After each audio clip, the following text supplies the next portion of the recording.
Hello दोस्तों कैसे हो आप सभी का स्वागत है हमारी नई वीडियो में। तो दोस्तों बात करने वाले हैं आज की इस वीडियो में इंडिया और ऑस्ट्रेलिया के बीच खेले जा रहे पहले टेस्ट मैच के पहले दिन की हाईलाइट के ऊपर। दोस्तों देखिए, अगर आपको ये हाईलाइट पसंद आए तो वीडियो को लाइक कर देना एंड चैनल पर पहली बार आए तो चैनल को सब्सक्राइब कर देना। तो आपका समय ज्यादा न खराब करते हुए आपके समक्ष रखने वाले हैं पहले दिन की पूरी हाईलाइट।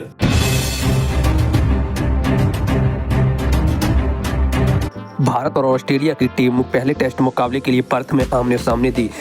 ऑस्ट्रेलिया के कप्तान पैट कमिंस ने सिक्का उछाला और भारतीय टीम के पक्ष में गिरा और टॉस जीतकर पहले बल्लेबाजी करने का फैसला किया। दोस्तों टीम इंडिया की तरफ से दो खूंखार बल्लेबाज यशस्वी जायसवाल और उनके साथ देने आए केएल राहुल के ऊपर बड़ी जिम्मेदारी थी कि भारतीय टीम को इस मुकाबले में एक बेहतरीन शुरुआत दी जाए। मगर दोस्तों स्ट्राइक ने आते ही अपना कहर दिखाया और भारतीय बल्लेबाजों पर अटैक कर दिया। दोस्तों शुरू के ओवरों में कुछ ज़्यादा ही स्विंग करती गेंदों पर भारतीय बल्लेबाज कुछ ज़्यादा ही छकाते हुए नजर आ रहे थे। दोस्तों तीसरे ओवर में स्टार्क ने भारतीय टीम को पहला बड़ा झटका दिया यशस्वी जायसवाल के रूप में। दोस्तों उनका कैच मैक्सनवी ने पकड़ा और भारत को पहला झटका लगा। यशस्वी जायसवाल इस मुकाबले में बगैर खाता खोले पवेलियन लौट गए। उसके बाद देवदत्त पड्डीकल बल्लेबाजी के लिए नंबर 3 पर आते हैं और केएल राहुल का साथ देने की कोशिश करते हैं। मगर दोस्तों जिस तरीके से ऑस्ट्रेलिया के गेंदबाजी कर रहे थे उसको देखकर लग रहा था कि भारत के बल्लेबाजों के लिए इस मुकाबले में बड़ी मुसीबत रहने वाली है। दोस्तों देवदत्त पड्डीकल ने अभी तक खाता भी नहीं खोला था और केएल राहुल सिंगल डबल के साथ स्कोरबोर्ड को धीरे धीरे आगे बढ़ा रहे थे। दोस्तों 14 रन के निजी स्कोर पर भारतीय टीम पहुंचती है। मगर दोस्तों भारतीय टीम के लिए दोनों बल्लेबाज को सूझबूझ से बल्लेबाजी करने की कोशिश करते हैं। मगर ऑस्ट्रेलिया की खतरनाक गेंदबाजी आंकड़ों के सामने भारतीय टीम को 14 रन के निजी स्कोर पर दूसरा बड़ा झटका देवदत्त पड्डीकल के रूप में लग जाता है, जिनका कैच एलेक्स कैरी पकड़ते हैं जो 23 गेंदों पर बगैर खाता खोले पवेलियन लौटे जाते हैं। दोस्तों इस मुकाबले में नंबर 4 पर बल्लेबाजी के लिए विराट कोहली आते हैं और विराट कोहली केएल राहुल का साथ देने लगते हैं। दोस्तों केएल राहुल सिंगल डबल के साथ पारी को आगे बढ़ा रहे थे, बिल्कुल भी नहीं छटपटा रहे थे। भारतीय टीम इस समय बुरे दबाव में थी और विराट कोहली से काफ़ी ज़्यादा उम्मीद थी। उसी बीच दोस्तों केएल राहुल के बल्ले से एक बेहतरीन शॉट देखने को मिलता। केएल राहुल अब पिच पर पूरी तरीके से फिट हो चुके थे और भारतीय प्रशंसकों को उम्मीद थी कि केएल राहुल इस मुकाबले में बड़ी पारी खेलेंगे और विराट कोहली उनका बखूबी साथ निभाएंगे। तभी दोस्तों विराट कोहली अपने निजी स्कोर 5 रन पर अपना विकेट गंवा देते हैं। भारत का स्कोर अभी तक 32 रन हुआ था और भारतीय टीम को तीसरा बड़ा झटका लग जाता है विराट कोहली के रूप में। दोस्तों विराट कोहली इस मुकाबले में 12 गेंदों का सामना करके 5 रन की पारी खेलकर पवेलियन लौट जाते हैं और अब भारतीय टीम पूरी तरीके से मुसीबत में आई थी। अब दोस्तों बल्लेबाजी के लिए आते हैं विकेट कीपर बल्लेबाज ऋषभ पंत। पिछली 2 सीरीजों के हीरो रहे ऋषभ पंत से इस मुकाबले में काफ़ी ज़्यादा उम्मीदें थी कि ऋषभ पंत भारतीय टीम को शायद संभाल लेगी। मगर दोस्तों दूसरी तरफ शानदार बल्लेबाजी कर रहे केएल राहुल और ऋषभ पंत भारतीय स्कोरबोर्ड को धीरे धीरे आगे बढ़ाने लगते हैं। दोस्तों केएल राहुल पूरी तरीके से फिट हो चुके थे, 21 रन के निजी स्कोर पर थे और भारत का स्कोर अब 40 रन के पार पहुंच चुका था। मगर दोस्तों जिस तरीके से ऋषभ पंत बल्लेबाजी करने लगे उसको देखकर अब लग रहा था कि भारतीय टीम इस मुकाबले में शानदार प्रदर्शन करेगी।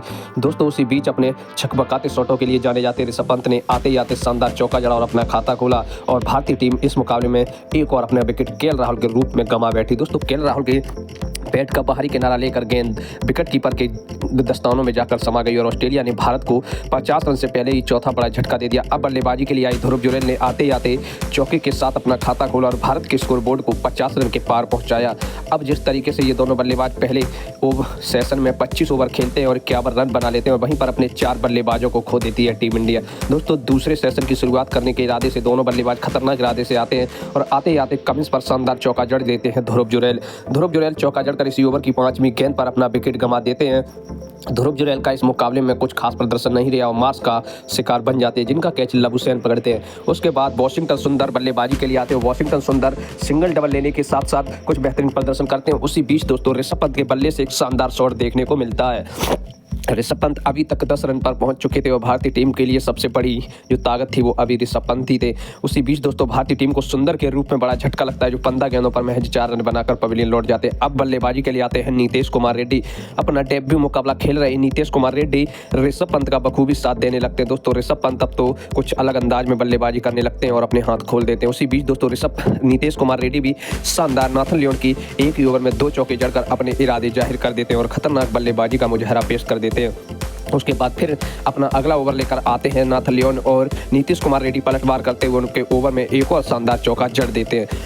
दोस्तों जिस तरीके से अब ये दोनों मिलकर भारतीय स्कोरबोर्ड को आगे बढ़ा रहे थे उसको देखकर यही लग रहा था कि शायद अब भारतीय टीम इस मुकाबले में एक सम्मानजनक स्कोर तक पहुंच जाएगी। इन दोनों की साझेदारी पनप रही थी और भारतीय स्कोरबोर्ड अब 100 रन के पार पहुंच चुका था। मगर दोस्तों उसी बीच टीम इंडिया के सबसे खतरनाक और अपने उठपटाके शॉटों के लिए जाने माने वाले ऋषभ पंत उस अंदाज में एक और छक्का जड़ देते हैं, गिरते गवाते हुए अपना एक छक्का, और ऋषभ पंत का स्कोर अब 30 रन। इन दोनों की साझेदारी अब पनप रही थी और स्कोरबोर्ड धीरे धीरे आगे बढ़ रहा था। मगर दोस्तों 36 रन के निजी स्कोर पर भारतीय टीम के ऋषभ पंत अपना बल्लेबाज क्रम खो देते हैं और भारतीय टीम अपने एक और बड़े बल्लेबाज को खो देती है। दोस्तों ऋषभ पंत इस मुकाबले में 37 रन की पारी खेलकर टीम इंडिया का साथ छोड़कर चले जाते हैं। दोस्तों टीम इंडिया को सबसे ज़्यादा इस मुकाबले में अगर उम्मीद थी तो वो थे ऋषभ पंत। दोस्तों ऋषभ पंत ने जिस तरीके से ऑस्ट्रेलिया में प्रदर्शन किया है उसको देखकर ऑस्ट्रेलिया की भी हालत बुरी है। दोस्तों ऋषभ पंत इस मुकाबले में 78 गेंदों का सामना करते हैं, 37 रन की पारी खेलकर पवेलियन लौट जाते हैं। उसके बाद बल्लेबाजी के लिए हर्षित राणा आते हैं और हर्षित राणा आते ही आते चौके से अपना खाता खोल देते हैं। जोश हैडलबुच की गेंद पर शानदार कवर ड्राइव जड़कर दोस्तों इस कवर ड्राइव के साथ भारत का स्कोरबोर्ड 130 के करीब पहुंच चुका था। उसके बीच हर्षित राणा इसी ओवर में आउट होकर अगले बल्लेबाज जब आते हैं जसप्रीत बुमराह, तो दोस्तों दूसरी तरफ शानदार बल्लेबाजी कर रहे नीतीश कुमार रेड्डी थर्ड मैन पर एक शानदार चौका छक्का जड़ देते हैं और उसके ही अगली बॉल पर एक चमत्कार शॉट देखने को मिलता है कप्तान जसप्रीत बुमराह के बल्ले से एक शानदार छक्का। अब दोस्तों भारतीय टीम का स्कोरबोर्ड 140 के करीब पहुंच चुका था। लग रहा था कि भारतीय टीम यहाँ से वापसी नहीं कर सकती है, मगर दोस्तों भारतीय टीम को कप्तान जसप्रीत बुमराह के रूप में एक और बड़ा झटका लग जाता है और उसी बीच इंडिया का स्कोर अब 144 था और मोहम्मद सिराज आखिरी बल्लेबाज के रूप में आते हैं। नीतीश कुमार रेड्डी दूसरी तरफ शानदार बल्लेबाजी कर रहे थे और उसी बीच दोस्तों नीतीश कुमार रेड्डी के बल्ले से एक शानदार चौका निकलता है और भारतीय टीम का स्कोरबोर्ड 150 रन तक पहुंच जाता है और भारत को आखिरी विकेट के रूप में नीतीश कुमार रेड्डी का विकेट गिरता है जो दोस्तों मिचेल स्टार्क का शिकार बन जाते हैं और इस तरीके से भारतीय टीम 150 रन पर खत्म हो जाती है। दोस्तों भारतीय टीम इस मुकाबले में कुछ ज़्यादा बड़ा स्कोर खड़ा नहीं कर पाई, मगर दोस्तों अब भारतीय टीम के गेंदबाजों पर काफ़ी बड़ा जिम्मेदारी थी कि इस मुकाबले में ऑस्ट्रेलिया को जल्दी से जल्दी ध्वस्त किया जाए। तो ऑस्ट्रेलिया के दो तूफानी बल्लेबाजी के लिए आते हैं और गेंदबाजी स्वयं जसप्रीत बुमराह अपने हाथों में थमाते हैं। दोस्तों जसप्रीत बुमराह आते ही आते अपना कहर बरपाना स्टार्ट कर देते हैं और ऑस्ट्रेलिया के बल्लेबाजों पर ढावा बोलने की कोशिश करते हैं, मगर पहले ही ओवर में मैक्स सोनी एक शानदार चौका जड़कर अपना खाता खोल लेते हैं और वहीं दोस्तों सिराज के ओवर में एक और शानदार चौका और जब तीसरा ओवर लेकर आते हैं कप्तान जसप्रीत बुमराह तो भारत को 14 रन के निजी स्कोर पर भारत को पहली सफलता मिलती है नेथन मैक्सोनी के रूप में। दोस्तों 13 गेंदों पर 10 रन की पारी खेलकर पवेलियन लौट जाते हैं और उसके बाद मार्शन लबुशैन बल्लेबाजी के लिए आते हैं और उस्मान ख्वाजा का शानदार साथ देने लगते हैं। दोस्तों दोनों काफ़ी शानदार और सूझबूझ से बल्लेबाजी करते हैं, मगर आज के दिन टीम इंडिया के कप्तान जसप्रीत बुमराह कुछ अलग ही ठान कर आए थे और 19 रन के निजी स्कोर पर ऑस्ट्रेलिया को दूसरा बड़ा झटका कप्तान जसप्रीत बुमराह दे देते हैं। दोस्तों मार्शन लबुशैन इस मुकाबले में उस्मान ख्वाजा के रूप में ऑस्ट्रेलिया को दूसरा बड़ा झटका लगता है और अगले बल्लेबाज स्टीव स्मिथ आते हैं और पहली गेंद पर बगैर कोई खाता खोले पवेलियन लौट जाते हैं। जिस तरीके से भारतीय गेंदबाज अपना खौफ दर्शा रहे थे उसको देखकर यही लग रहा था कि आज ऑस्ट्रेलिया की शामत आ गई। अगले बल्लेबाज ट्रेविस हेड आते और आते ही आते एक शानदार चौका जड़ देते हैं। दोस्तों ट्रेविस हेड तो इस समय दुनिया के सबसे खतरनाक बल्लेबाजों में से एक है, मगर दोस्तों हर्षित राणा उन्हें क्लीन बोल्ड करके भारत को एक और चौथी बड़ी सफलता दिला देते हैं। ट्रेविस हेड इस मुकाबले में 13 गेंदों पर 11 रन खेलकर पवेलियन लौट जाते हैं। 31 के निजी स्कोर पर 4 बल्लेबाजों को खोने वाली ऑस्ट्रेलिया के लिए वापसी करना मुश्किल लग रहा था जिस तरीके से भारतीय गेंदबाजी कर रहे थे।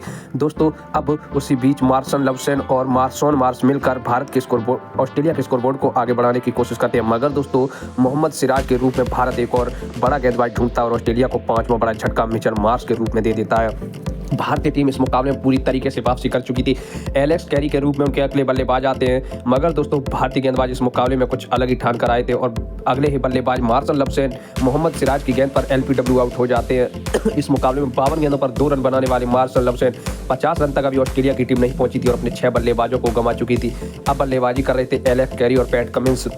दोस्तों देखते ही देखते अब ऑस्ट्रेलिया का स्कोरबोर्ड 50 रन के करीब पहुंच चुका था और भारत की तरफ से हर्षित राणा, मोहम्मद सिराज और जसप्रीत बुमराह कातिलाना गेंदबाजी कर रहे थे। उसी बीच दोस्तों भारत एक और बड़ा झटका दे देता है ऑस्ट्रेलिया को पैट कमिंस के रूप में। पैट कमिंस इस मुकाबले में महज 3 रन की पारी खेलकर पवेलियन वापस लौटे जाते हैं। जिस तरीके से भारतीय गेंदबाजों ने गेंदबाजी की वो काबिल तारीफ लग रही थी।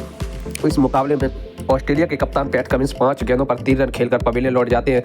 अगले बल्लेबाज मिचेल स्टार्क आते हैं। दोस्तों मिचेल स्टार्क एलेक्स कैरी का बखूबी साथ देने की कोशिश करते हैं और भारत इस मुकाबले में अपनी पूरी तरीके से पकड़ बना चुका था और अब दिल का खेल खत्म हो चुका था और ऑस्ट्रेलिया का स्कोर 67 रन पर 7 विकेट था।